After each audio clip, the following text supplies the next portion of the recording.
Assalamualaikum warahmatullahi wabarakatuh. Perkenalkan, nama saya Nur Iftita. Saya dari kelas TTX 4401 dengan NIM 110120851. Di sini saya akan mempresentasikan manajemen strategik telekomunikasi dan transformasi digital studi pada PT Daya Mitra Telekomunikasi atau PT Mitratel.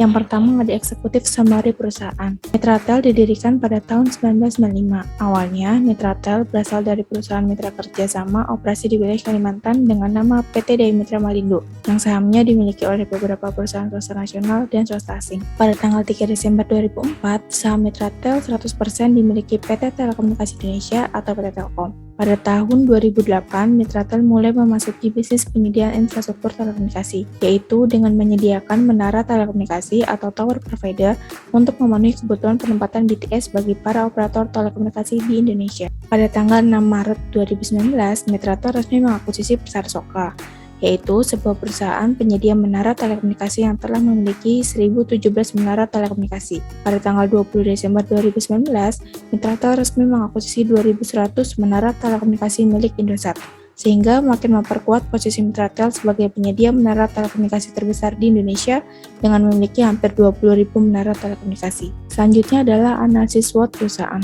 SWOT adalah singkatan dari Strengths, Weaknesses, Opportunities, dan Threats. Analisis SWOT mengatur tentang kekuatan, kelemahan, peluang, dan ancaman utama Anda ke dalam daftar yang terorganisir dan biasanya disajikan dalam bilah kisi-kisi yang sederhana. Yang pertama dari strength atau kekuatan dan weaknesses atau kelemahan. Berasal dari internal perusahaan. Hal-hal yang dapat dikontrol dan dapat berubah. Contohnya termasuk siapa saja yang ada di dalam tim tertentu, paten dan properti intelektual, serta lokasi seseorang. Selanjutnya ada opportunities atau peluang dan threats atau ancaman. Hal eksternal yang mempengaruhi bisnis atau hal-hal yang terjadi di luar perusahaan pada pasar yang lebih besar. Perusahaan dapat memanfaatkan peluang dan melindungi dari ancaman, tetapi tidak dapat mengubahnya. Contohnya yaitu pesaing, harga bahan baku, dan tren belanja pelanggan. Selanjutnya yaitu identifikasi strengths dan weaknesses.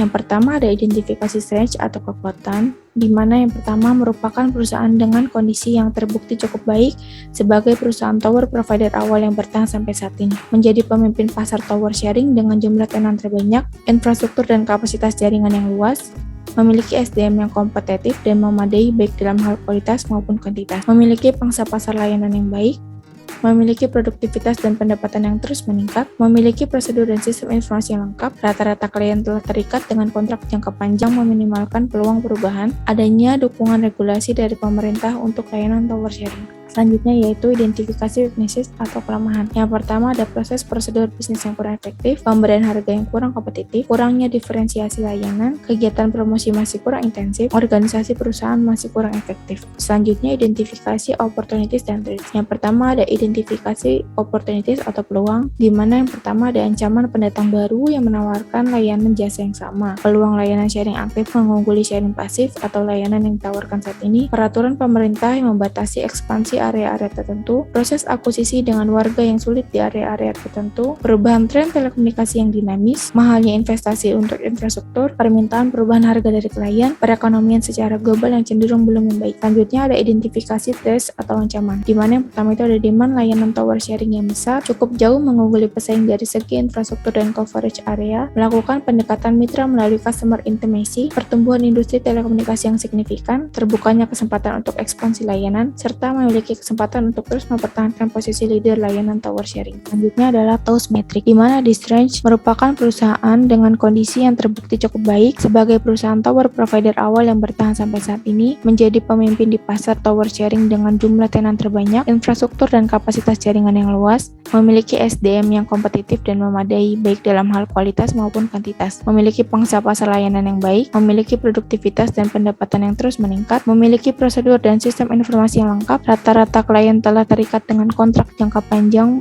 meminimalkan peluang perubahan, adanya dukungan regulasi dari pemerintah untuk layanan tower sharing. Selanjutnya ada weaknesses, di mana di sini terdapat proses prosedur bisnis yang kurang efektif, pemberian harga yang kurang kompetitif, kurangnya diferensiasi layanan, kegiatan promosi masih kurang intensif, serta organisasi perusahaan yang masih kurang efektif. Lalu di sini ada opportunities, di mana di sini terdapat demand layanan tower sharing yang besar, cukup jauh mengungguli pesaing dari segi infrastruktur dan coverage area, melakukan pendekatan mitra melalui customer intimacy, pertumbuhan industri telekomunikasi yang signifikan, terbukanya kesempatan untuk ekspansi layanan, memiliki kesempatan untuk terus mempertahankan posisi leader layanan tower sharing. Lalu di sini juga ada strategi SO, yang dimana memperluas cakupan layanan yang ada sebelumnya karena terbukanya kesempatan ekspansi layanan, serta meningkatkan kualitas layanan yang ada untuk tetap mempertahankan posisi leader layanan tower sharing. Lalu ada strategi WO, di mana di sini terdapat menurunkan tarif layanan yang terlalu tinggi untuk mendapatkan demand layanan tower sharing yang besar, meningkatkan promosi dengan melakukan pendekatan mitra melalui customer intimacy, serta meningkatkan efektivitas struktur organisasi perusahaan untuk menghadapi pertumbuhan industri telekomunikasi yang signifikan. Selanjutnya di sini ada threats, di mana ancaman pendatang baru yang menawarkan layanan jasa yang sama, peluang layanan sharing aktif mengungguli sharing pasif atau layanan yang saat ini ditawarkan, peraturan pemerintah yang membatasi ekspansi area-area tertentu, proses akuisisi dengan warga yang sulit di area-area tertentu, perubahan tren telekomunikasi yang dinamis, mahalnya investasi untuk infrastruktur harga dari klien, serta perekonomian secara global yang cenderung belum membaik.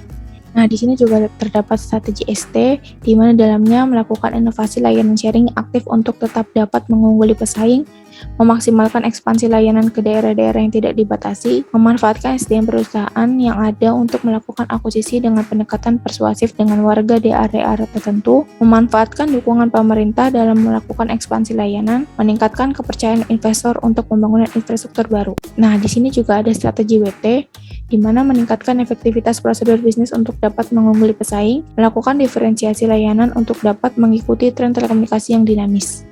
Selanjutnya yaitu strategi kebijakan hasil analisis SWOT. Yang pertama, memperluas cakupan layanan yang ada sebelumnya karena terbukanya kesempatan ekspansi layanan. Yang kedua, meningkatkan kualitas layanan yang ada untuk tetap mempertahankan posisi leader layanan tower sharing. Yang ketiga, menurunkan tarif layanan yang tinggi untuk mendapatkan demand layanan tower sharing yang besar. Yang keempat, meningkatkan promosi dengan melakukan pendekatan mitra melalui customer intimacy.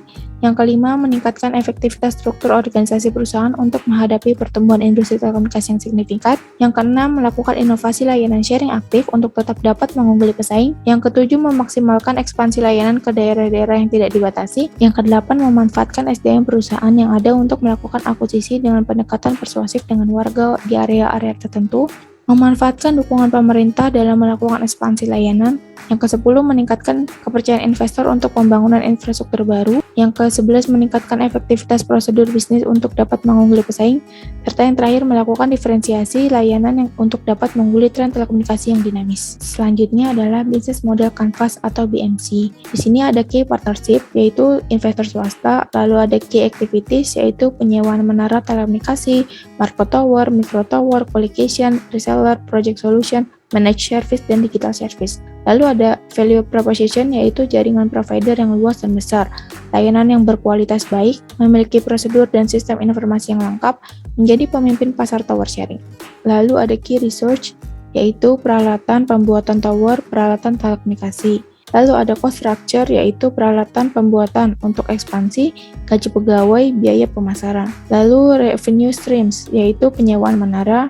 Lalu channels, yaitu website, SDM, personal, sosial media. Lalu customer segment, yaitu pelanggan telepon untuk semua usia, pelanggan internet. Dan yang terakhir adalah customer relationship, yaitu ada customer service, serta real-time interaction media sosial. Berdasarkan BMC, maka dapat dilihat bahwa penulis melakukan inovasi pada bagian channels dan customer relationship.